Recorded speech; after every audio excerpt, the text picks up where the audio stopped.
तो गाइस कैसे हैं आप लोग। स्टार्ट करते हैं। 9 बज गया। ठीक है, वो दरअसल कंप्यूटर का सिस्टम बनवाना था। आप लोगों के बददुआओं की वजह से आज वो सिस्टम भी नहीं बन पाया। क्या बताऊं मैं, कल बनेगा। ठीक, कई काम है, ये आप लोगों का टेस्ट लेना है और बिना सिस्टम का टेस्ट लिया नहीं जा सकता।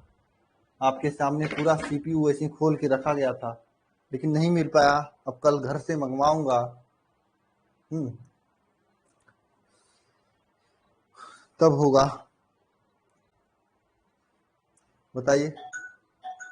अरे यार, क्यों हैंड राइज कर रहे हो? क्या नाम है आपका? नाम क्या है आपका? बबलू राज। मत परेशान हो यार, चलो। नहीं बन गया, नहीं बना सिस्टम। नहीं हुआ तभी तो अभी वही लिख रहा है। बन गया होता तो नहीं लिखा होता। मैं गया, बहुत परेशान हुआ, तो क्यों इंकरप्टेड हो जा रहा है। हाँ, नहीं बना यार। चलो ठीक है, आगे चलते हैं। हम लोग पढ़ाई करते हैं, टाइम पास नहीं करेंगे। ठीक है, चलिए आप सभी लोग हेडिंग डालिए। अब हैंड राइज मत करो कोई लोग भाई, हैंड राइज मत करो। आज मेरा मूड खराब है। आज किसी का भी हैंड राइज नहीं लूंगा, चुपचाप पढ़ाऊंगा। आप लोग चुपचाप पढ़िएगा। थोड़ा सा दिमाग खराब है, बहुत समय लिया लेकिन बना नहीं यार, और उसकी वजह से बहुत चीजें प्रॉब्लम हो रही है। आप लोगों का टेस्ट लेना है, टेस्ट नहीं ले पा रहा हूँ मैं समय से। बहुत चीजें प्रॉब्लम हो रही है यार, क्या बताऊँ। ठीक है सर, क्लास टाइम, क्लास 8:30 बजे था यार, मैं चला गया था वही। अभी खाना भी नहीं खाया हूँ मैं, क्या बताऊँ, बताओ। ठीक है, चुपचाप पढ़ाई करते हैं ना।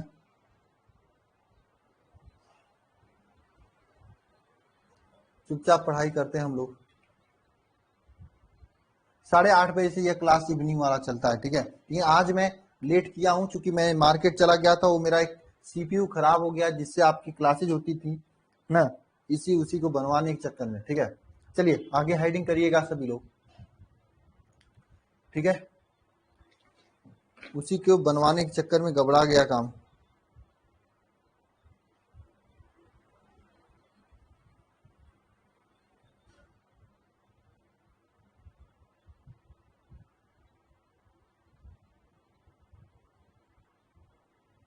एक मिनट रुकिएगा, मैं क्लास स्टार्ट करता हूँ, 1 मिनट।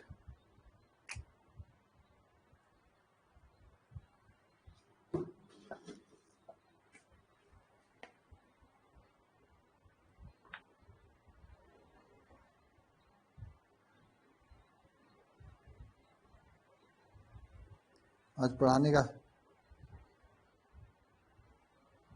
चलो कमेंट ऑन हो गया है, चलो स्टार्ट करते हैं क्लास को।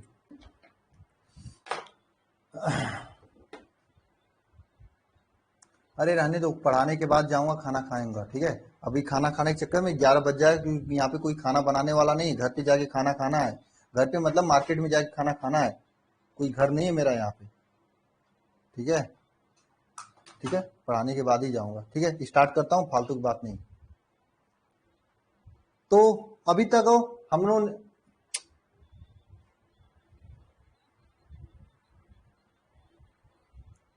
तो हमने दो चीजें अभी तक हमने सीखा। किसी वृत्त के कारण, कोई वृत्त है या कोई कुंडली है, वृत्ताकार कुंडली, जिसके कारण केंद्र पर चुंबकीय क्षेत्र की तीव्रता क्या होती है, इसका फार्मूला क्या होता है। और कोई अगर वृत्त है तो इसके कारण, इसके अक्ष पर कोई बिंदु P स्थित है तो इस यहाँ पे चुंबकीय क्षेत्र की तीव्रता क्या होती है। दोनों फार्मूला हमने अभी तक सीख लिया है।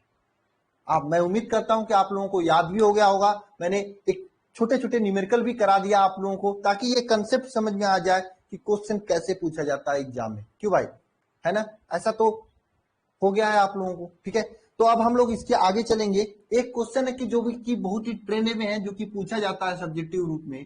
क्या वह क्वेश्चन यह है कि बायो सेवर्ट का नियम लिखिए। लिख लीजिए सभी लोग क्वेश्चन। ऐसा क्वेश्चन अगर पूछेगा तो आप लोग कर लोगे ना। बायो सेवर्ट का नियम लिखिए। लिख लोगे सभी लोग? लिखिए। तथा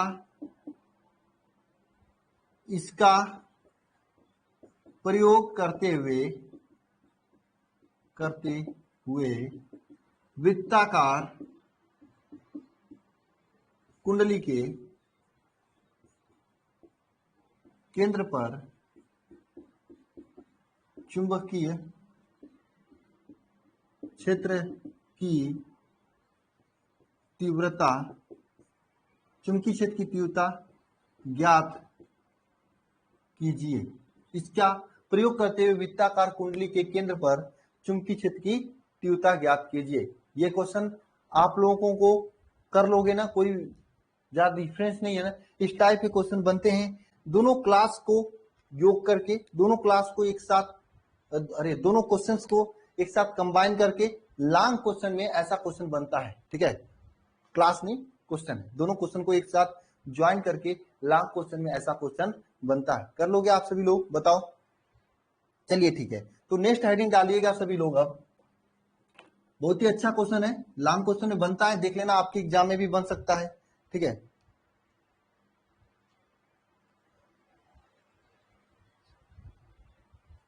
ठीक है, तो नेक्स्ट हेडिंग डालिएगा, किसी त्रिज्य खंड के कारण चुंबकीय क्षेत्र की तीव्रता।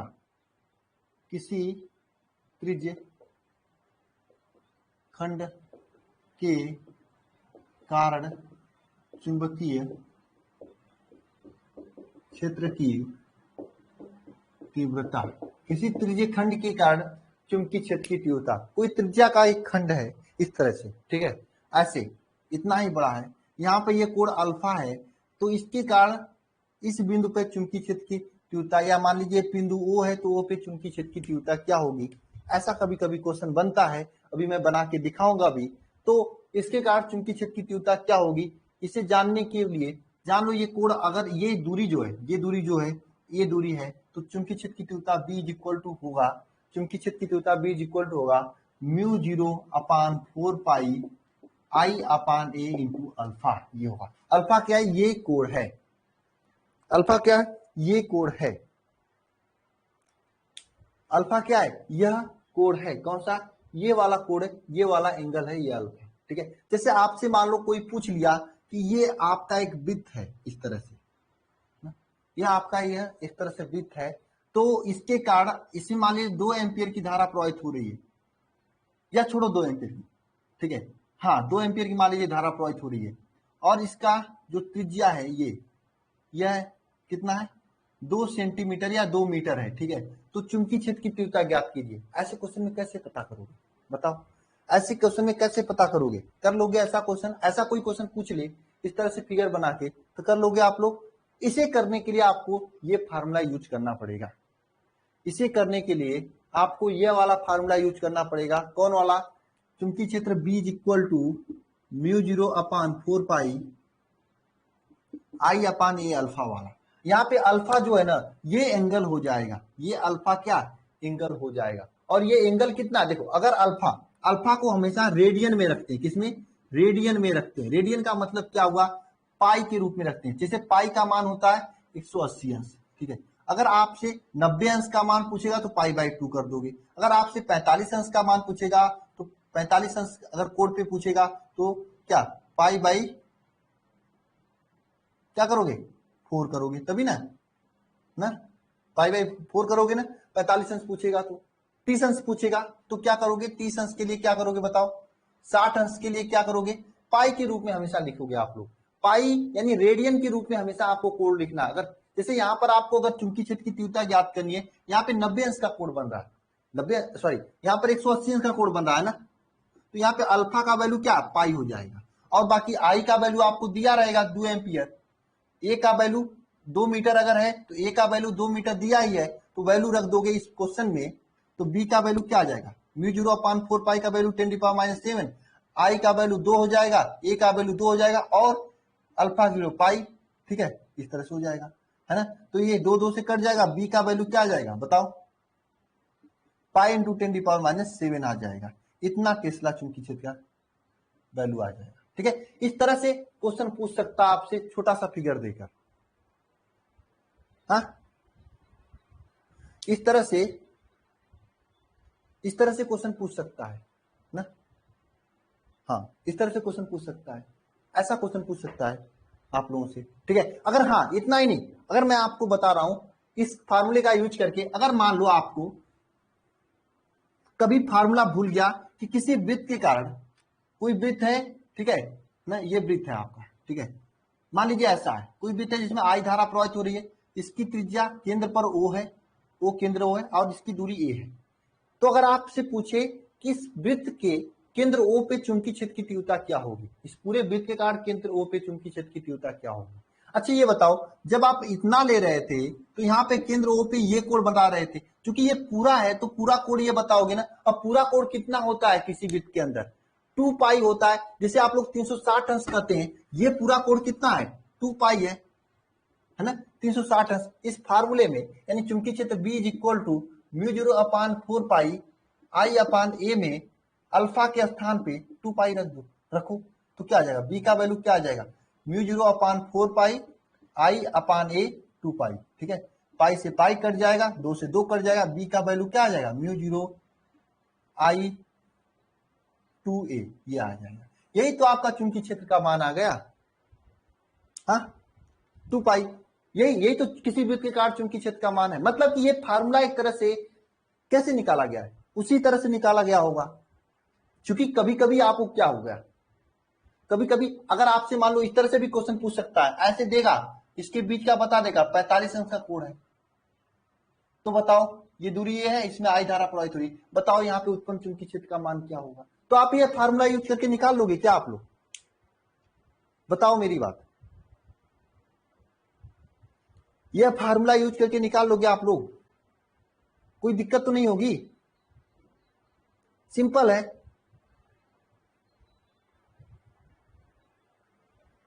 सिंपल है, आपको पाई/2, हाँ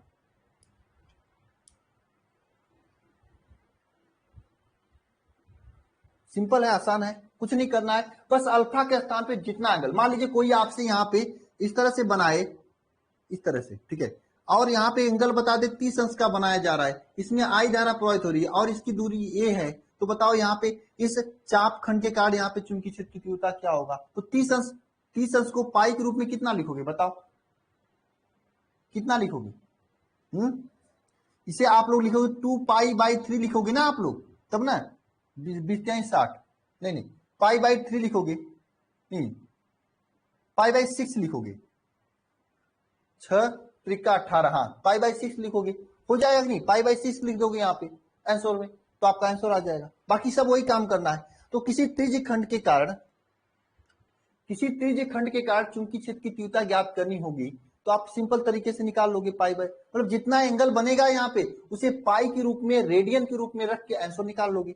इसमें किसी को डाउट है तो एक बार बता दे मुझे, फिर मैं आगे चलूं एम्पियर के परिपथी नियम पे, बताओ।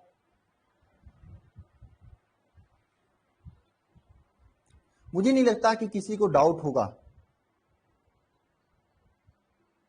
इसका क्वेश्चन करवा दो। मैं, हाँ क्वेश्चन करवाना है तो, अरे यार ये पीडीएफ तो वही लगा हुआ है, एक मिनट एक मिनट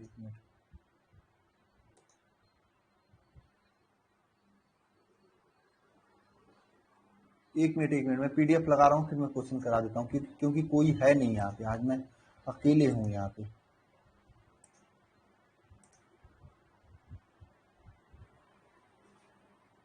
आंचल यादव सो मत ना बेटा, आप रात को भी जागने की कोशिश करो आंचल, क्यों यार आप इतना जल्दी सो जाते हो। अभी तो कोई बात करने के लिए कर दे, कोई दोस्त फोन कर दे तो फिर तो रात रात भर बात हो जाएगी, हाँ तब तो नींद नहीं आएगी, क्यों आंचल। अभी मूवी देखने के लिए कह दिया जाए, कौन सा आप लोग देखते हो, खट्टा मीठा क्या क्या होता है, सुई धागा, तब तब तो आंचल नींद नहीं आएगी सुई धागा जब देखोगे तो।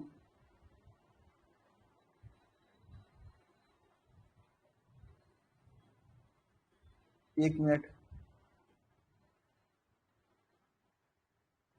कोई क्वेश्चन है इस पे, मैंने लाया था, एक क्वेश्चन होगा।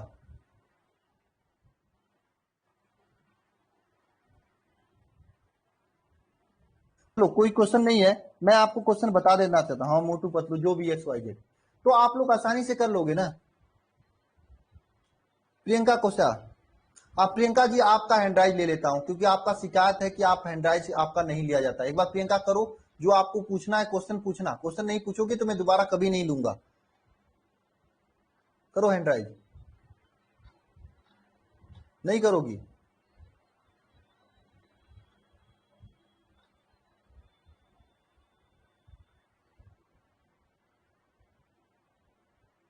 सर मेरा डाउट है।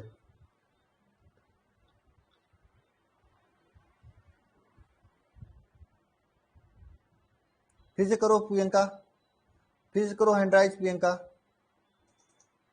प्रियंका फिर से करो हैंड राइज, फिर से करो हैंड राइज प्रियंका। चलो मैं पढ़ाने जा रहा हूं। आज आपकी किस्मत खराब है, आपका हैंड राइज हो नहीं रहा है। प्रियंका फिर से करो। चलो आगे चलते हैं, छोड़ो जाने दो, हैंड राइज से क्या मतलब। अच्छा, मतलब आपको कुछ अलग नहीं करना है इस क्वेश्चन में। आपको क्या करना है, सिंपल एक काम करना है। ये फार्मूला है, यहाँ पर ये अल्फा का वैल्यू रख देना। अल्फा का वैल्यू कैसे निकालोगे, जितना एंगल रहेगा, जितना एंगल रहेगा, सिंपल मैं बता देना चाहता हूँ, उसमें आप लोग 180 से 180 में उतने से भाग दे देना। जैसे 45 रहेगा तो 180 से भाग दे देना, कितना आएगा बताओ, कितना आएगा आपका, कितना आएगा, 4 आएगा, है ना, 4 आएगा। तो आप पाई बाई 4 लिख देना। ठीक है, बात समझ में आई कि नहीं आई। अगर आपसे 30 अंश का कोण पूछे, मैं, आप मेरी ट्रिक समझ में आई। हाँ सिंपल बात है ना। कुछ लोगों को ये प्रॉब्लम होगी, सर ये पाई बाई कैसे चेंज कर रहे हो। देखो सिंपल चीजें, आपको जितना भी एंगल दे, मान लीजिए कहीं पर आपसे 60 अंश का कोण पूछा है, आपको पता नहीं 60 अंश को पाई के रूप में कैसे लिखते हैं, तो आप सिंपल काम करेंगे, 180 में 60 से भाग देंगे, कितना आएगा, 3 आएगा। तो आप यहाँ पे पाई बाई 3 लिख दीजिएगा। ठीक है, इसी तरह से अगर आपसे दे मान लीजिए 270, कोई भी चीज ले लीजिए आप, 45 अंश दे दे, चूंकि 45 दे दिया मान लीजिए कहीं पे, तो आपसे पूछेगा तो क्या करोगे, 180 में पहले 45 से भाग देना, 4 आएगा। तो इसे 180 को किस 45 क्या पाई बाई 4 लिख के सकते हैं। बात समझ में आई। इस तरह से आप चेंज कर लेना तरीके से। ठीक है, अगर 360 दे दे तो क्या करोगे, 100, अगर मान लीजिए 360 अंश दे देता है, 360 अंश, तो आप क्या करोगे। अब देखो, अगर 45, अगर 180 से छोटा रहेगा तो अब आपको भाग किसे देना है, जो छोटा है उससे भाग देना। अगर 180 से अधिक है तो 180 से भाग दे देना, यहाँ पे 2 आएगा, तो यहाँ पे 360 को आप लोग 2 पाई लिखना। बात समझ में आई। अगर 180 से छोटा है, 180 से छोटा रहेगा तो किससे भाग देना है, जिससे रहेगा उसी से देना है। अगर 180 से बड़ा है तो किससे भाग दोगे आप लोग बताओ, जो बड़ा रहेगा उसमें 180 से भाग दे दोगे। ये ट्रिक है याद करने का, है ना, ये ट्रिक है निकालने का।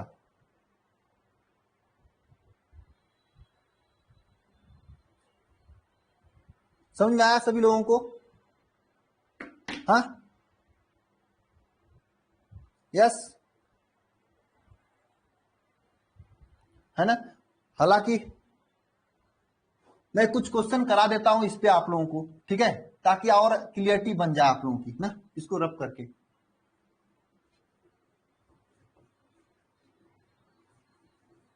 मान लीजिए आपसे इस तरह से क्वेश्चन पूछते हैं, देखो इस तरह से, मान लो इस तरह से,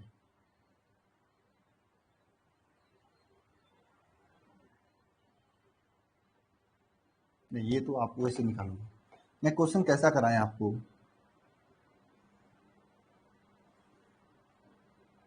इस तरह से, और ये एंगल बना दे आपका 270 एंगल।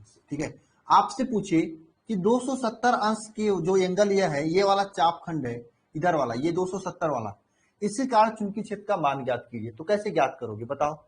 और इसमें आई धारा प्रवाहित हो रही है, धारा आई है और इसकी लंबाई ए है, कैसे ज्ञात करोगे आप लोग बताओ। कोई है किसी के पास कुछ तरीका, बताइए, कोई है का क्या करोगे।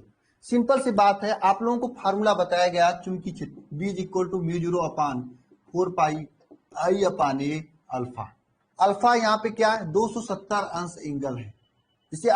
इसे आपको पाई के रूप में चेंज करना। मैंने आपको क्या बताया था, अगर यह 180 से कम होता तो 180 में 270 से भाग देते, लेकिन यह 270 180 से अधिक है, इसलिए हम क्या करेंगे, 270 में 180 से भाग देंगे। कितना आ जाएगा बताओ, 9 दूनी 18, 9 दूनी 18, 9 तिया 27, मतलब ये कितना आ जाएगा पाई के रूप में, 3/2 पाई 270 को। तो यहाँ पे हम लोग रख देंगे अल्फा के स्थान पे 3/2 पाई, आपका आंसर आ जाएगा। सिंपल है, जितना एंगल दिया रहेगा अल्फा का वैल्यू उतना π/2 के रूप में दे देना, आप आंसर आ जाएगा। दशमलव में मत रखना, कोई दशमलव में मत रखना, हमेशा आपको भिन्न के रूप में ही मान रखना है यहाँ पे, तो आसानी रहेगी क्वेश्चन लगाने में। समझ में आया? कर लोगे ना ऐसे क्वेश्चन? नहीं, अब इसे सॉल्व क्या करना, मैंने तो तरीका बताया। अगर क्वेश्चन रहेगा तो वहां पे आई और ए का वैल्यू दिया रहेगा, तो आप इसे आगे सॉल्व करोगे। क्वेश्चन रहेगा तो ऐसा दिया रहेगा, लेकिन इतना अंदर तक जाकर क्वेश्चन नहीं पूछेगा आपसे। मैं बता दे रहा हूं वैकेंट के लिए, मान लो कभी बाई चांस पूछ लिया तो आप कर लेना, ठीक है।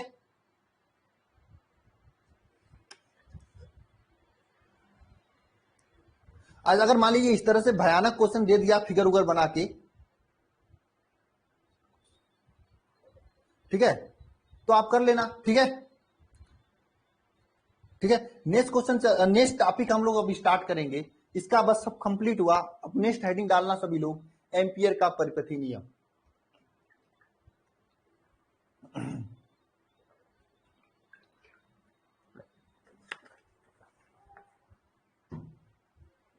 क्या हेडिंग क्या डालना आप लोगों को? एम्पियर का परिपथी नियम। एम्पियर का परिपथी नियम, हाँ ये आता है तो कॉम्पिटिटिव एग्जाम में आता है। आपके जो है बोर्ड एग्जाम में कभी नहीं इस तरह से एंगल वाला आता है। बस आपको कुछ नहीं करना, अल्फा का वैल्यू रखना है, आंसर आ जाएगा ना। हेडिंग क्या करना है? एम्पियर का परिपथीय नियम। अब इसे आप लोग इंपॉर्टेंट बना लेना, स्टार बना लेना, बहुत बात पूछा जाता है, ठीक है। जो देखो एम्पियर का परिपथी नियम है ना, ये एकदम सेम टू सेम गॉस के नियम के अनुसार है। गॉस के नियम क्या था? बताओ, किसी भी बंद पृष्ठ से गुजरने वाला वैद्युत फ्लक्स फाई का मान, किसी भी बंद पृष्ठ से गुजरने वाला वैद्युत फ्लक्स फाई का मान क्या होता है? उस पृष्ठ में उपस्थित कुल आवेश का अपसालन नाट गुना होता है। यही होता था ना, कुल आवेश का 1/अपसालन नाट गुना होता है। ये नियम था ना आपका। किसी भी बंद पृष्ठ में से गुजरने वाले वैद्युत फ्लक्स का कुल मान क्या होता था? उस बंद पृष्ठ में उपस्थित कुल आवेश का 1/अपसालन नाट गुना था। यही था ना, याद है कि नहीं आप लोगों को? बताओ। देखो आज सुबह में जो मैंने क्लास दिया था यूट्यूब पे 6 बजे वाली क्लास दिया था, देखे होंगे आप लोग। उसमें मैंने गाउस का नियम पढ़ाया था। क्यों पढ़ाया था? क्योंकि मुझे पता था शाम को मुझे एम्पियर का परिपथी नियम पढ़ाना, इसलिए मैंने सुबह में पढ़ाया था। मैं जो क्लासेस यूट्यूब पे होती है केवल आप लोगों के लिए होती है, आप लोगों के अनुसार होती है, ठीक है। जो आपके लिए रामबाण का काम करे, ये सोचकर मैं देता हूं क्लास। क्यों? कौन कौन थे जो क्लास को देखे थे? बताओ, आज सुबह में कौन कौन जो क्लास देखे थे गॉस के नियम वाला यूट्यूब पर? हाँ 6 बजे वाला नहीं, 6 बजे सुबह वाला। तो उसमें गॉस का नियम पढ़ाया था, है ना। अरे नोटिफिकेशन क्या आएगा तो 6 बजे आएगा। क्यों पढ़ाया था मैंने गॉस का नियम? क्योंकि शाम को मुझे यह परिपथी नियम पढ़ाना था सुबह 6 बजे। अब ये कल नहीं होगा क्लास सुबह 6 बजे, कल आज मुझे समय ही नहीं मिला बनाने का लेक्चर, ठीक है। देख लिया करो सुबह में, आपको 4 क्वेश्चन 5 क्वेश्चन कराऊंगा, कराते कराते पूरे याद हो जाएंगे, समझे। 3 था, 1 क्वेश्चन होमवर्क दिया था मैंने ना, इसीलिए मैंने कराया था, ठीक है। हाँ न्यूमेरिकल भी उसी में कराता रहूंगा, ठीक है। न्यूमेरिकल तो वैसे मैं शाम को कराता हूँ अदिति, न्यूमेरिकल नहीं कराता हूँ शाम को। बताओ, जितना मैं न्यूमेरिकल करा देता हूँ उतना कोई नहीं कराता होगा यार। क्लास में भी कराता हूँ, यूट्यूब पे भी बहुत सारे न्यूमेरिकल कराता हूँ। हाँ बताओ यार, मैं तो अदिति कराता हूँ, आपने देखा नहीं है? अदिति, आदिति,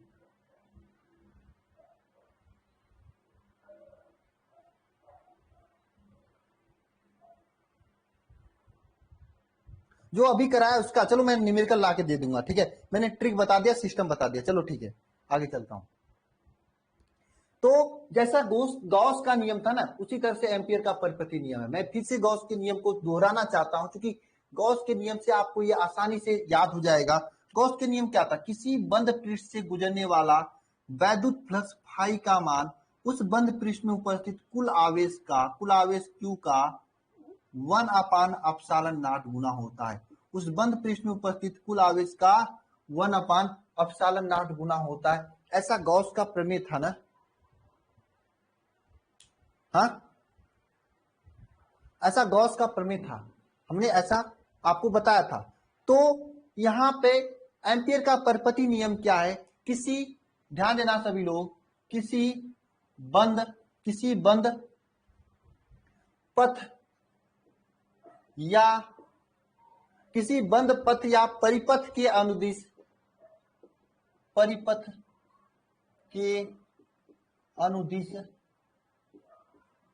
चुंबकीय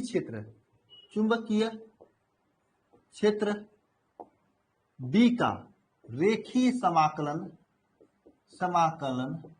जो होता है, अब रेखीय समाकलन क्या होता है अभी मैं आगे बताऊंगा।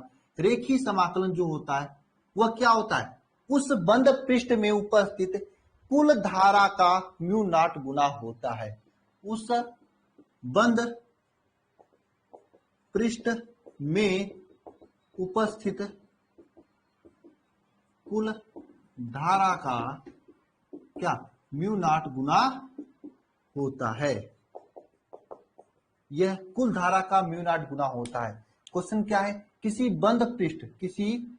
किसी बंद पथ या परिपथ के अनुदिश चुंबकीय क्षेत्र B का रेखीय समाकलन उस बंद पृष्ठ में उपस्थित कुल धारा का μ0 गुना होता है। मैं मान लेता हूं यह आपका कोई बंद पृष्ठ है जिसमें I धारा प्रवाहित हो रही है, कुल I धारा प्रवाहित हो रही है, और इस बंद पृष्ठ का चुंबकीय क्षेत्र B का रेखीय समाकलन, मतलब इस तरह से समाकलन का चिन्ह लगाओगे, B लिखोगे, बीच में डॉट लिखोगे, dl करोगे। dl क्या है? हम छोटा सा पार्ट यहाँ पे मानते हैं, ये dl है, ठीक है।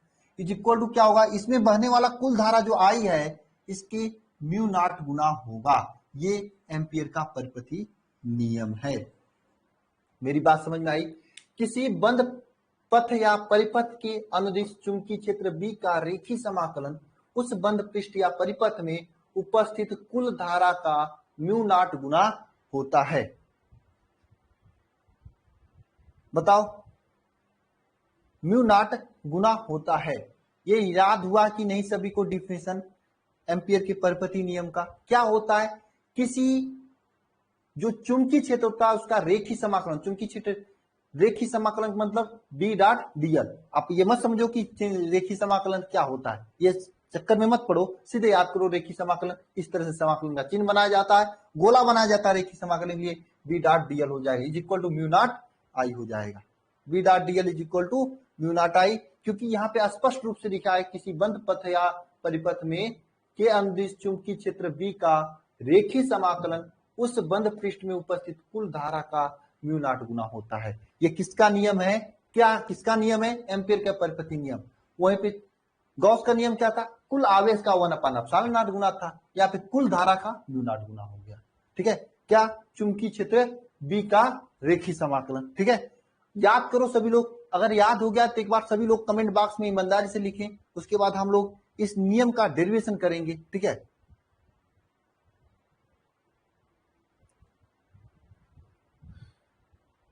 एक बार सभी लोग लिखें डिफिनेशन को।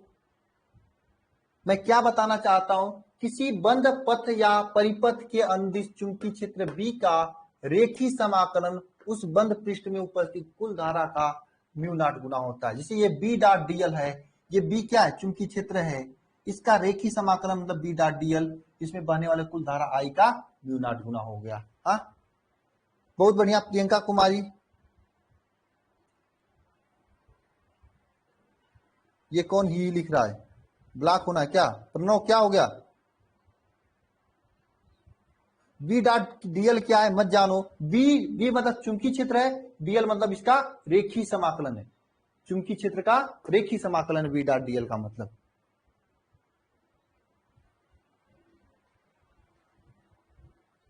अब समाकलन नहीं आता तो थोड़ी प्रॉब्लम होगी, इसलिए मैं आप सभी लोगों से यह कहना चाहता हूं कि समाकलन पे मत जाना, पर ये पूरा सिस्टम याद कर लेना, इसे याद कर लेना। जब समाकलन पढ़ोगे तो और अच्छे से समझ में आ जाएगा। अनुदिश मतलब चुंबकीय क्षेत्र के अनुदिश मतलब उसके दिशा में। ठीक है, और कोई डाउट है? अनुदिश का मतलब उसके दिशा में, समझे? समाकलन का मतलब क्या होता है बाद में पढ़ लेना यार, अभी समाकलन एक जान लो लड़के का नाम है, ठीक है, इतना समझ लो, ठीक है। मैथ वाले सर पढ़ाएंगे समाकलन का मतलब क्या होता है, मैथ वाले सर पढ़ाएंगे समाकलन का मतलब क्या होता है। हाँ, अरे एक दिन मैथ की क्लास में आ जाना। अब क्या मैं समाकलन पढ़ाऊं यहाँ पे आप लोगों को? चलो मैं पढ़ा दूंगा किसी दिन एक्स्ट्रा क्लास लेकर, एक आखिर में समाकलन पढ़ाने की क्या जरूरत है। चलो हिमानी शाही जी आपको याद हुआ?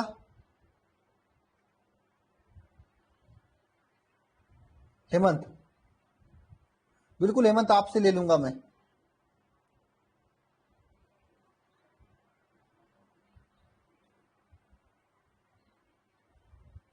भूख तो हमें भी लगी है।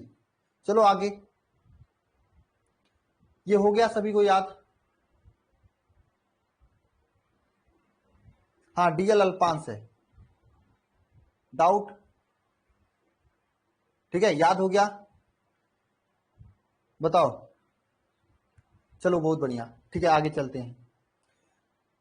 ध्यान देना सभी लोग, अब इसकी उत्पत्ति करेंगे हम लोग, कैसे यह फार्मूला आता है एम्पियर का परिपति नियम, इसको प्राप्त करेंगे। चलिए सभी लोग लिखिएगा उत्पत्ति, डेरिवेशन पूछा जाता है एग्जाम में, इसलिए रिस्क मत लेना, याद कर लेना, ठीक है ना, डेरिवेशन पूछा जाता है एग्जाम में, ठीक है।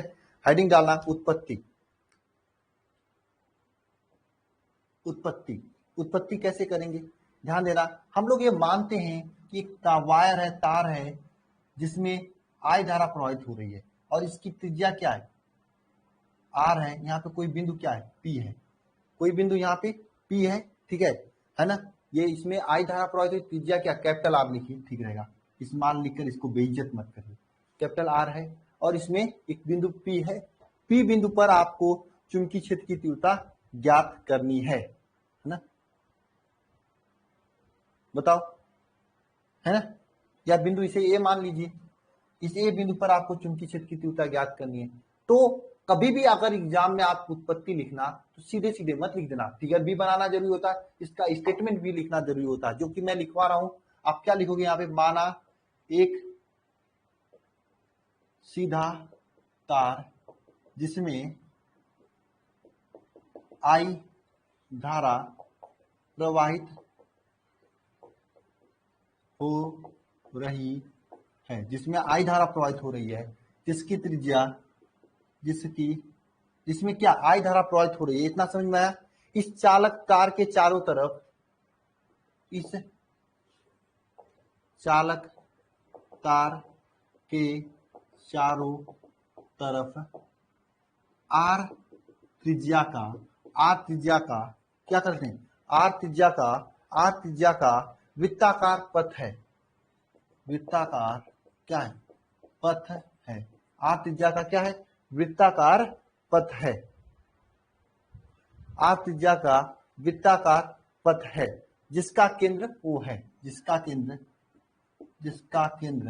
क्या है, O है, जिसका केंद्र क्या है, इसको O मान लेते हैं, केंद्र क्या है, केंद्र को हमने O मान लिया, ठीक है।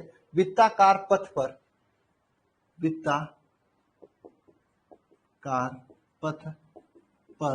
एक बिंदु है ए, वृत्ताकार पथ पर एक बिंदु ए है, पर धारावाही चालक के कारण उत्पन्न चुंबकीय क्षेत्र ज्ञात करना है, पर धारावाही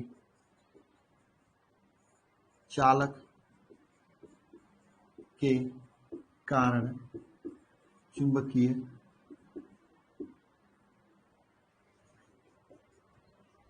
क्षेत्र ज्ञात करना है, के जो है धारावाही चालक के कारण चुंबकीय क्षेत्र ज्ञात करना है। इस बिंदु पर, किस बिंदु पर, इस बिंदु ए पर। यहां तक सभी को बात समझ में आई? हमने क्या माना एक सीधा लंबा तार है जिसमें आई धारा प्रवाहित हो रही है, जिसकी त्रिज्या क्या ए आर है, और यहाँ पे एक बिंदु ए स्थित है, जिस बिंदु ए पर आपको चुंबकीय क्षेत्र की तीव्रता ज्ञात करना है। और ये जो है, ये हमने एक काल्पनिक, इस तरह से हमने वलय खींचा इस तार के चारों तरफ, ना, ताकि ये बंद पृष्ठ उपस्थित हो जाए। बताइए यहां तक सभी को समझ में आया है? हाँ बताओ, हाँ या ना। अब देखो मेरा काम खत्म हुआ, मैं आपसे पूछूंगा, आप हमें बताओगे, ठीक है। ये स्टेटमेंट एग्जाम में लिखना जरूरी होता है, नहीं लिखोगे तो एग्जामिनर नंबर अच्छा नहीं देते, जहां तक दिखा गया। फिगर तो बनाना ही पड़ता है, साथ में स्टेटमेंट भी लिखना पड़ता है। क्लियर है सभी को? तो हम लोग सबसे पहले ये बताइएगा कि इस वृत्त में जिसकी त्रिज्या r है, इसमें I धारा इस तार में प्रवाहित हो रही है, तो इस बिंदु A पर चुंबकीय क्षेत्र की तीव्रता क्या होगी इस तार के कारण? बताओ। बताओ इस तार के कारण, बताओ चुंबकीय क्षेत्र की तीव्रता क्या होगी? बताओ इस तार के कारण चुंबकीय क्षेत्र की तीव्रता क्या होगी? बताओ। हाँ, लंबे तार के कारण बिंदु ए पर चुंबकीय क्षेत्र की तीव्रता क्या होगी? बताओ। लंबे तार जो है इसके कारण चुंबकीय क्षेत्र ए पर चुंबकीय क्षेत्र की तीव्रता क्या होगी? अरे यार भूल गए क्या आप? अनंत अनंत लंबाई के तार के कारण बिंदु ए पर चुंबकीय क्षेत्र की तीव्रता तो बताना है आपको। भूल गए आप लोग? क्या होता है? Mu zero B equal to क्या होता है? Mu zero upon 4 pi 2 I upon A. ये तो बताया था मैंने। ए या यहाँ पे कैपिटल आर है तो कैपिटल आर लिख दो, यहाँ पे कैपिटल आर। ऐसा तो होता है कि नहीं होता है ना? है ना? अब ये 2 से 2 काट सकते हो आप लोग, तो इसे क्या लिखोगे? Mu zero upon 2 pi I upon R, ये लिखोगे। तो यहाँ पे चुंबकीय क्षेत्र की तीव्रता क्या हो जाएगी? बताओ।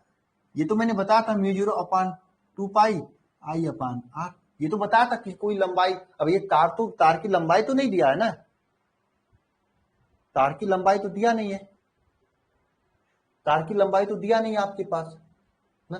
तो ये अनंत लंबाई का तार है ना, अनंत लंबाई का तार है, यहाँ पे आर दूरी है, आई धारा प्रवाहित हो रही है, तो बता दो चुंबकीय क्षेत्र की तीव्रता तो ये होगी ना। तो ये आपको नहीं आ रहा था, बताओ, ये आपको नहीं आ रहा था। ध्यान दीजिए सभी लोग, बाद में लिख लीजिएगा, मैं समय दूंगा, अंततः फिर सर के ऊपर से निकल जाएगा। अरे बताओ, ये आपको नहीं आ रहा था चुंबकीय क्षेत्र की तीव्रता? भूल गए थे आप लोग?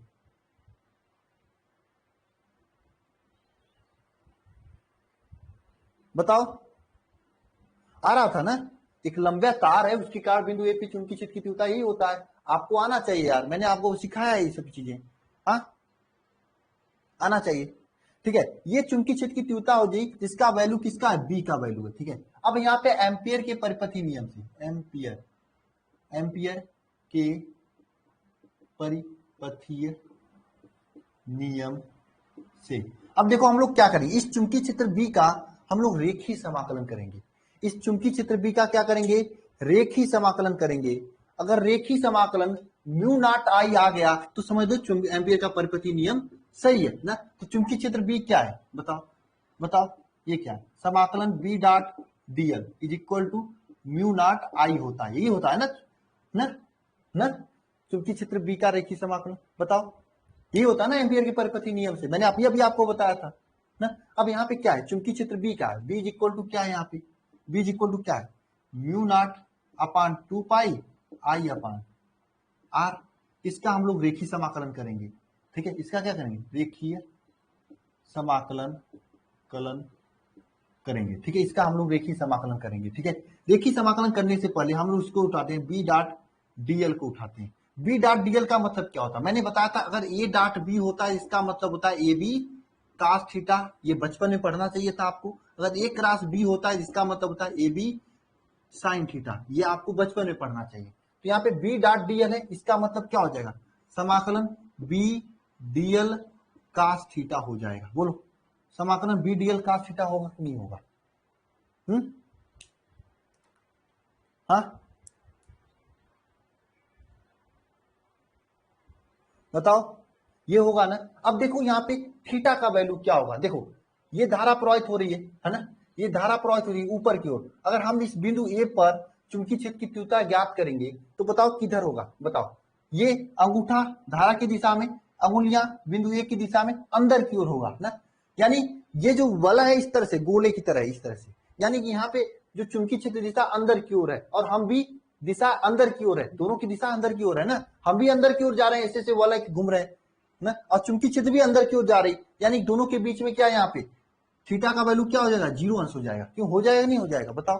अगर नहीं समझ में आया तो याद कर लेना, थीटा का अंश कब यहाँ पे 0 अंश होगा, तो यहाँ पे काश 0 का वैल्यू 1 होता है, तो यहाँ पे रखेंगे समाकलन बी डॉट डीएल का वैल्यू क्या, डीएल के स्थान पे यहाँ पे 1 हो जाएगा, ठीक है, इतना हो जाएगा। अब देखो चूंकि बी जो है, बी क्या है, नियतांक है, बी क्या है, नियतांक है, बी तो नियतांक है, चूंकि क्षेत्र का मान तो नियत ही होता है, और समाकलन कभी भी करते हैं तो नियत को बाहर निकाल देते हैं।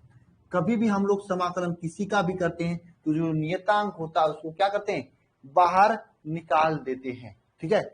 अगर आप लोग पढ़े होंगे समाकलन तो याद होगा, नहीं पढ़े होंगे, अगर आप बायो से हैं तो याद रखना, कभी भी जो नियतांक होते हैं जिसका मान नहीं चेंज होता है उसको बाहर निकाल देते हैं, यानी यहाँ पे बी क्या होगा, बाहर निकल जाएगा बी समाकलन डीएल। और आपको पता होना चाहिए, मैंने एक बार इससे पहले भी कर चुका हूं, कब, जब मैंने वो पढ़ा रहा था आपको, कब, कुंडली के कारण चुंबकीय क्षेत्र की तीव्रता केंद्र पर, मैंने बताया था समाकलन डीएल का मान होता है 2 पाई आर, बताया था नहीं बताया था, बताओ, परिधि होता है 2 पाई आर, हाँ बताओ, ऐसा बताया था मैंने। अरे समाकलन डीएल का वैल्यू 2 पाई आर होता है, क्यों होता है, कैसे होता है, मैंने बताया था कि आधा आधा भाग, इस हिसाब से आधा आधा भाग लेते लेते पूरा जोड़ देते हैं तो 2 पाई आर हो जाता है, हाँ हाँ या ना, बताओ, बताया था कि नहीं बताया था, बताओ, याद है, हाँ याद है ना, तो याद कर लो, इस चैप्टर में कई बार आएगा, समाकलन डीएल का मान 2 पाई आर होगा, पूरी परिधि के बराबर होगा। तो यहां पर हम लोग क्या लिखेंगे, देखो इसको समीकरण नंबर 1 मानो, अभी अभी के लिए समीकरण नंबर 1 मानो, तो यहां से क्या लिखोगे, बी डॉट डीएल, बी समाकलन लिखो यहाँ पे समीकरण नंबर 1 से, समीकरण नंबर 1 से, यानी समीकरण नंबर 1 में डीएल के स्थान पे, ये जो समीकरण नंबर 1 है ये डीएल है ना, ये डीएल दिखाई दे रहा है, इसके स्थान पे 2 पाई आर रख दो, ठीक है, तो यहाँ पे क्या हो जाएगा, बी इंटू 2 पाई आर ना, ये आ जाएगा, इज इक्वल टू क्या आएगा, ठीक है, बी इंटू 2 पाई आर। अब बी का मान हमने यहाँ पे निकाला है, ये बी का मान निकाला कि नहीं निकाला है ना, बी, इसको समीकरण नंबर 2 मानो, लिखो यहाँ पे समीकरण 2 में बी इज इक्वल टू ये जो mu 0 I upon 2 pi are, इसे रखने पर देखो क्या हो जाएगा, बी का मान रखो यहाँ पे, क्या हो जाएगा, mu 0 I upon 2 pi R, ये बी का वैल्यू हो जाएगा, इंटू 2 पाई आर जो है 2 पाई आर रहेगा, ये कट जाएगा, तो यहाँ पे क्या बचेगा, म्यू नॉट आई, ये किसका वैल्यू है भाई, मैंने इसे बी डॉट डीएल से म्यू नॉट आई है ना, ये वैल्यू है समाकलन बी डॉट डीएल के। इस तरह से आपका ये क्या हो गया, प्रूफ हो गया। समझ में आया सभी को कि नहीं, ये बताओ, ये बताओ समझ में आया, बताओ, अरे हाँ या ना, ये बताओ समझ में आया कि नहीं, जो डेली क्लास में आते हैं समझ में आया, जो स्टार्टिंग से क्लास देख रहे हैं, डेली का मतलब जो स्टार्टिंग से क्लास देख रहे हैं इस चैप्टर को, समझ में आ गया सभी को। इसमें आपको कुछ नहीं करना है, यहां तक आपको पता है, मैं फिर से समझा दे रहा हूं, एक बार सभी पॉइंट को मैं फिर से समझा दे रहा हूं, कुछ करना नहीं, बस दिमाग का खेल है। हमने एक लंबा सा तार लिया, चलो मैं केवल मैथमेटिकल पार्ट समझाऊंगा, ये सब कहानी आप पढ़ लेना, ठीक है। इस लंबा जो तार है, इस तार में आई धारा प्रवाहित हो रही है, और लंबा तार है अनंत लंबाई की, तो इसके कारण आर दूरी पर चुंबकीय क्षेत्र की तीव्रता इस बिंदु ए पर क्या हो जाएगी, बताओ, mu upon 2 pi I upon R is equal to B, चुंबकीय क्षेत्र की तीव्रता ये हो जाएगी। आप लोगों ने ये पढ़ रखा है, बोलो ये पढ़ रखा है कि नहीं, ये पढ़ रखा है कि नहीं चुंबकीय क्षेत्र की तीव्रता आप लोग, अरे हाँ या ना बताओ यार, हाँ पढ़ रखा है। अब हमने क्या किया, हमें क्या करना है, इसके कारण, इस तार के कारण बिंदु ए पे जो चुंबकीय क्षेत्र की तीव्रता आई है, ये आई है mu naught upon 2 pi I upon R, ये चुंबकीय क्षेत्र की तीव्रता आई है। हमें एक सिंपल काम करना है, हमें इस चुंबकीय क्षेत्र की तीव्रता का रेखीय समाकलन करके हमें प्रूफ कर देना है कि म्यू नॉट आई आएगा, तभी तो एम्पियर का परिपति नियम प्रूफ होगा। तो हमने क्या किया, एम्पियर के परिपति नियम से क्या होता है, B dot DL is equal to mu naught I आता है, ऐसा तो एम्पियर का परिपति नियम है। तो हमने इसको उठाया भाई बी डॉट डीएल की। तो बी डॉट डीएल में बी का मान कितना, mu naught upon 2 pi I upon R, अभी अभी मैंने निकाला था, ये वैल्यू है बी का। ठीक है, ये वैल्यू बी का है और चूंकि बी डॉट डीएल है, ठीक है, तो हम लोग सबसे पहले इसे सॉल्व करेंगे, तब उसके बाद बी का मान रखेंगे। बी डॉट डीएल का मतलब क्या, बी डी कास थीटा होता है। मैंने बताया ना, जिस तरह से ए डॉट बी का वैल्यू होता है ए बी कास थीटा, इसे याद रखना, आगे बहुत काम देगा, ए बी कास थीटा। ठीक है, इसी तरह ए क्रॉस बी का वैल्यू होता है ए बी साइन थीटा। ठीक है, तो हमने यहाँ पे क्या रखा, ए बी कास थीटा, मतलब B D L cos theta. चूंकि कास थीटा का वैल्यू यहाँ पे 0 है, मैंने बताया यहाँ पे चुंबकीय क्षेत्र अंदर की ओर है और हम वलय में अंदर की ओर जा रहे हैं, तो यहाँ पे थीटा का वैल्यू 0 हो जाएगा। जब थीटा का वैल्यू 0 होगा तो कास थीटा का मान 1 होता है। कास थीटा का मान कितना होता है, 1 होता है। हमने 1 रख दिया तो यहाँ पे बी डीएल बचा। अब बी क्या है, नियतांक है जिसका वैल्यू ये है, और डीएल है, डीएल का तो समाकलन करना है। आपको मैंने इससे पहले भी बता रखा है, कि जो डीएल होता है इसका समाकलन 2 पाई आर के बराबर होता है। इससे पहले कब बताया था, जब मैंने कुंडली के कारण चुंबकीय क्षेत्र की तीव्रता ज्ञात कर रहा था। मैंने वहां पे रीजन भी बताया था क्यों होता है ना, तो इसको मैं दोबारा नहीं दोहराना चाहता हूं आपको। केवल डीएल के स्थान पे मैंने यहाँ पे समीकरण नंबर 1 में, ये समीकरण नंबर 1 है, डीएल के स्थान पे 2 पाई आर रख डाला। ठीक है, अब बी का मान जो ये है, बी का मान यहाँ पे बी का मान रख रहा, जैसे ही रखा ये 2 पाई आर कट गया, म्यू नॉट आई बचा। ये म्यू नॉट आई कहां से बचा, इसी से तो म्यू नॉट आई आया था, मतलब ये एम्पियर का परिपति नियम प्रूफ हो गया। बोलो समझ में आया, बताओ। आ गया सभी को समझ में? मैंने 2 बार इसको रिपीट कर दिया क्योंकि मैं जानता हूं ये इंपॉर्टेंट है। क्लियर है सभी को ना, याद हो गया सभी को?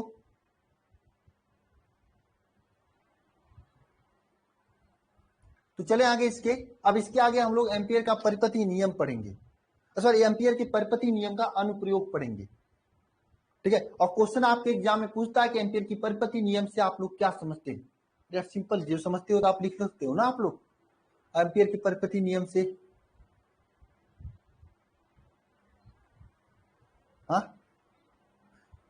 हाँ, इस पे क्वेश्चन भी लगाएंगे, बिल्कुल लगाएंगे क्वेश्चन, अभी नहीं, थोड़ा सा आगे।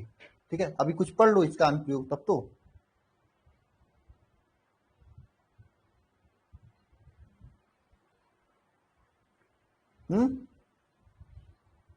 हो गया, समझ में आया सभी को? अब रब करें इसे, बताइए। अब इसके आगे हम लोग ना एम्पियर के परिपति नियम का अनुप्रयोग पढ़ेंगे। क्या पढ़ेंगे? अनुप्रयोग, इसका यूज कैसे किया जाता है। ठीक है ना, इसका यूज कहाँ कहाँ पे किया जाता है, और एग्जाम में पूछता है क्या, एम्पियर का परिपति नियम लिखिए तथा इसका प्रमुख अनुप्रयोग लिखिए। इस तरह से क्वेश्चन बनाता है, एम्पियर का परिपति नियम लिखिए तथा इसका प्रमुख अनुप्रयोग लिखिए, इस तरह से क्वेश्चन बनाता है। तो हम लोग एम्पियर के परिपति नियम का अनुप्रयोग पढ़ेंगे। अब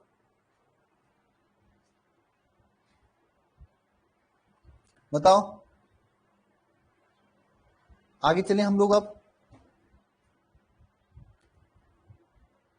इस चैप्टर को कंप्लीट होने में अगर देखो, अगर सही से माने तो ये चैप्टर कल कंप्लीट हो जाएगा प्राइवेट बुक के हिसाब से। अगर एनसीईआरटी के हिसाब से देखोगे तो 5-6 लेक्चर और लगेंगे इसमें कंप्लीट होने में। ठीक है, समझे? चैप्टर मजेदार है, मजा आएगा। ठीक है, प्राइवेट बुक में देखोगे तो कल कंप्लीट हो जाएगा। एनसीईआरटी में कुछ चीजें जो अगले चैप्टर का, उसका भी इसी चैप्टर में दे रखा है, तो मैं भी इसी में पढ़ाऊंगा आपको। ठीक है, समझ में आया?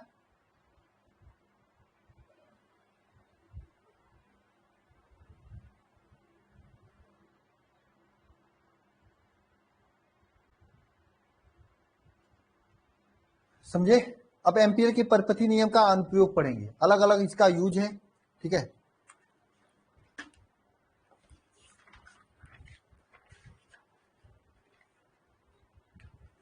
हाँ,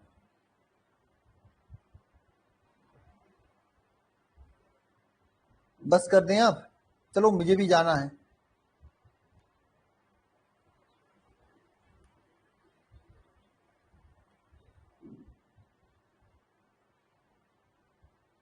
क्यों सोनू केसरी?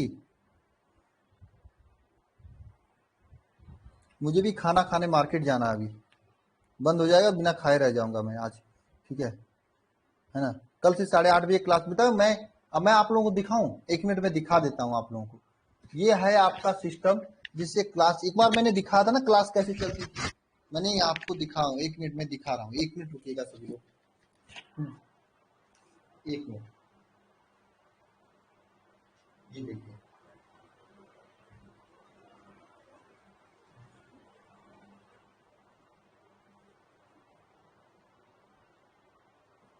ये है आपका सीपीयू, यही है आपका खाप, ठीक है। इतने बड़े सीपीयू से आपकी क्लास चलती है। देखो इसके अंदर सब चीजें दिखाई दे रही होंगी, ठीक है। समझ में आया आप लोगों को ना। इसी यही हो गया है थोड़ा सा खराब, ठीक है, ठीक है। अब इसको मैंने निकाल के रखा हूं, अभी तक नहीं बना है, क्या बताऊं, समझे। जब तक नहीं बनेगा तब तक तो प्रॉब्लम ही होगा।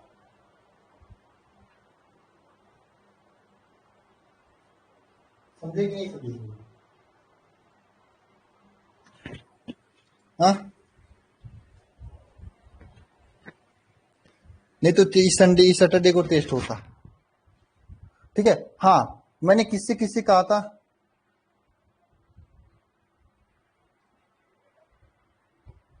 नहीं अभी सही नहीं है, नहीं बनाया, कल दिन में बनाएंगे। हाँ हेमंत, आपका हैंड राइज देना है, बोलो हेमंत क्या कर रहे हो, हेमंत बोलो क्या कर रहे हो आप, हैंड राइज करो। और प्रियंका कुशवाहा है तो वो भी हैंड राइज कर लें, ठीक है, उनको भी मैंने कहा था। और आकाश आपका मैं नहीं लेने वाला हूं। हेमंत कहाँ गया, कहाँ गए हेमंत आप, हेमंत, सोनू कुमार, हेमंत, अब इतना तेज मत करो यार, मुझे खाना भी खाने जाना है। बोलो हेमंत क्या कर रहे हो, हेमंत क्या कर रहे हो, बोलो। हेलो हाँ जी हेमंत सर, बोलो। नमस्ते नमस्ते नमस्ते। सर। वैसे क्लास तो मेरी सब समझ में आ रही है बढ़िया तरीके से। अच्छा अच्छा, तो प्रॉब्लम क्या है हेमंत। आपने सर कहा, सर मैथ की क्लास की कह रहा था मैं आपसे काफी टाइम से, सर प्लीज करवा दो थोड़ा। देखो मैथ की क्लास मैं सर से इस समय नहीं कर सकता, क्योंकि सर का आज आपने क्लास में देखा ही होगा, तबीयत खराब है सर की, ठीक है। सर हमसे खुद ही करें सर को, सर कुछ दिनों के लिए छुट्टी दे दें, सर मेरा तबीयत नहीं होगा, तो हमें खुद ही पता, मैं किसी अन्य सर को लाने के चक्कर में हूँ, ताकि जब तक सर जो है तबीयत खराब है तब तक वो कुछ न कुछ कागजात करवाएंगे नहीं सर का नहीं, ठीक है। तो मैं अभी तो उनसे क्लास की टाइमिंग के लिए नहीं कर सकता हूँ, वैसे भी देखो कल वो आएंगे कि नहीं आएंगे मुझे खुद नहीं पता, ठीक है। समझ में आया आप लोगों को बात, जी सर, जी सर। ठीक है। और हेमंत आपको फिजिक्स केमिस्ट्री इंग्लिश सर ये सभी चीजें समझ में आ हाँ रही सर, है। ये 3 क्लास। हाँ सर, आपने कहा था मैथ का ट्यूशन तो मैंने हटा दिया वैसे, पर मैथ की क्लास नहीं हो रही तो दिक्कत आ रही है सर। चलिए ठीक है, मैं देख रहा हूँ ना, ठीक है हेमंत, ठीक है, थोड़ा समय दो मुझे, ठीक जी है। सर, नया चैप्टर चालू हो उससे पहले करवा देना सर, जो 6 चैप्टर चालू होगा ठीक उससे है पहले ठीक प्लीज सर करवा देना। ठीक है Hemant, thank you sir, okay. Thank you sir. अब किसी का नहीं लेने वाला हूँ हैंड राइज, चलो ठीक है। सभी को गुड नाइट, सभी को जय मां सरस्वती। प्रियंका कुशवाहा है तो हैंड राइज कर सकती हैं, नहीं है तो जाने दीजिए।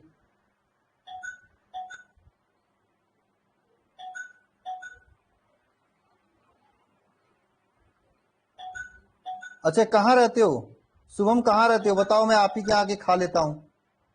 कहाँ रहते हो शुभम बताओ, शुभम कहाँ रहते हो, अरे कहाँ पे, वाराणसी तो इतना बड़ा है ना, कहाँ रहते हो शुभम,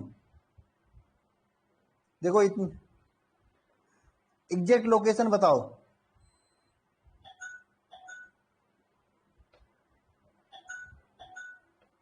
शुभम बताओ एग्जैक्ट लोकेशन।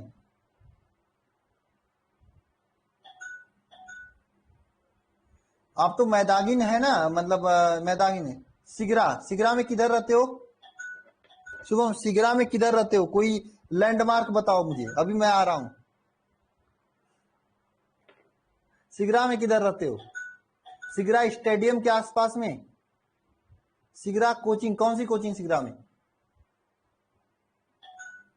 मथुरा में कहा गया में तुम कहाँ रहती हो, कौन है यह गया वाला, भाई गया में कहाँ रहते हो? कोई आरा से नहीं है क्या, क... कोई आरा से नहीं है क्या यहाँ पे, कोई आरा से है क्या, कोई आरा से नहीं है, सोनू केसरी आरा में कहाँ से हो?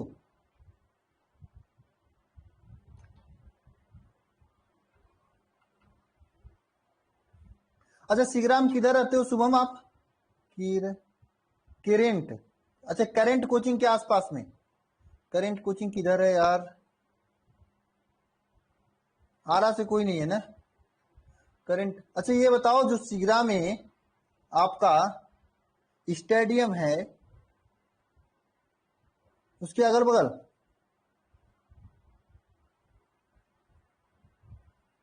चलो मुझे जाने दो, यूपी स्टेडियम के पास में है। मुझे बहुत दिन तो हो गया सिगरा भी गए। चलो ठीक है।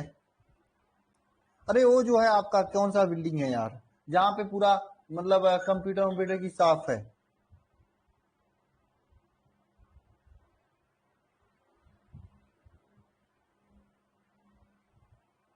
चलो ठीक है, बना के रखना, मैं देखता हूं। क्या बना रहे हो? अरे नहीं यार बनाना मत, नहीं तो रह जाएगा। ठीक है, मैं इतना दूर से 900 किलोमीटर से कैसे आ सकता हूँ आपके पास बताओ, है ना? मुझे वाराणसी आना है, ठीक है, क्योंकि मेरा एक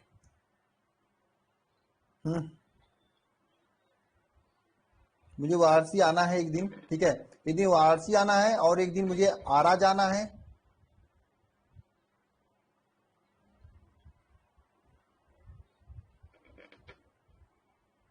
ठीक है, एक दिन मुझे आरा जाना है और वाराणसी आना है, लेकिन अभी क्लास कुछ इसे सिलेबस मेंटेन हो जाए तब। सुषमा कुमारी कोलकाता में रहती हो आप? अरे आरा तो बिहार में ही है ना।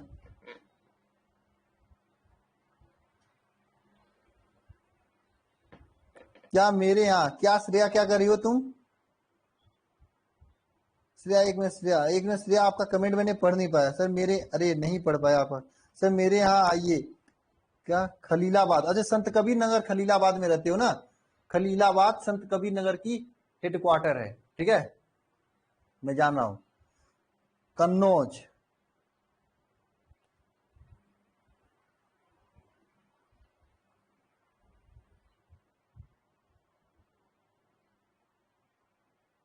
नहीं गंगा नहान करना होगा ना, स्नान करना हो तो मैं अपने वाराणसी में जाके कर लूंगा। चलो ठीक है, अच्छा ओके।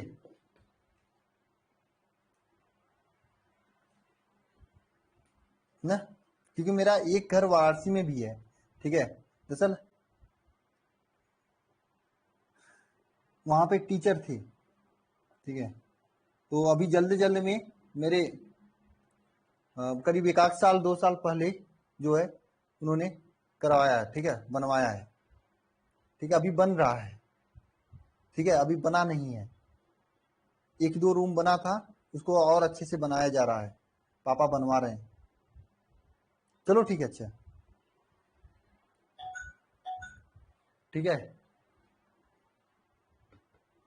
आरा से कोई नहीं है क्या इसमें?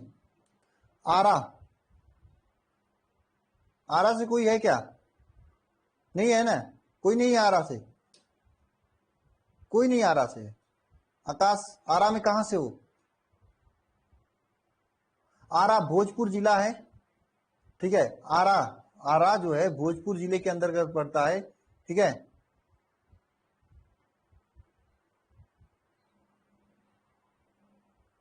नहीं बिहार में नहीं, आरा से कोई है तो बताओ, क्योंकि मैं आने वाला हूं वहां पे, मैं जल्दी आने वाला हूं।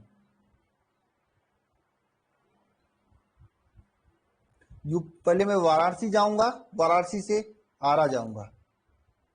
अरे बिहार में ही आ रहा है ना, ठीक है, पहले मैं वाराणसी जाऊंगा फिर आरा जाऊंगा, ठीक है, फिर मैं आ जाऊंगा नोएडा। अरे वाराणसी जाऊंगा फिर क्लास, नहीं मैं क्लास डिस्टर्ब नहीं होगी, ठीक है, या तो सैटरडे के दिन जाऊंगा, फ्लाइट से जाऊंगा, यहाँ से 2 घंटे का रास्ता है वाराणसी, वाराणसी से आरा जो है मेरे भैया की गाड़ी है उससे जाऊंगा मैं, ठीक है, गाड़ी है 4 व्हीलर है तो उससे जाने में मुझे ज्यादा समय नहीं लगेगा, ठीक है। चलो ठीक है, ओके, गुड नाइट सभी को। चलिए ठीक है, ओके ओके शुभम, चलोगे अरविंद? चलो ठीक है, मैं फोन करूंगा। अब मैं समय मिले तब, थोड़ा सा सिलेबस मेंटेन हो जाए तब मुझे जाना, क्योंकि बहुत से लोग बुला रहे हैं। ठीक है, ओके।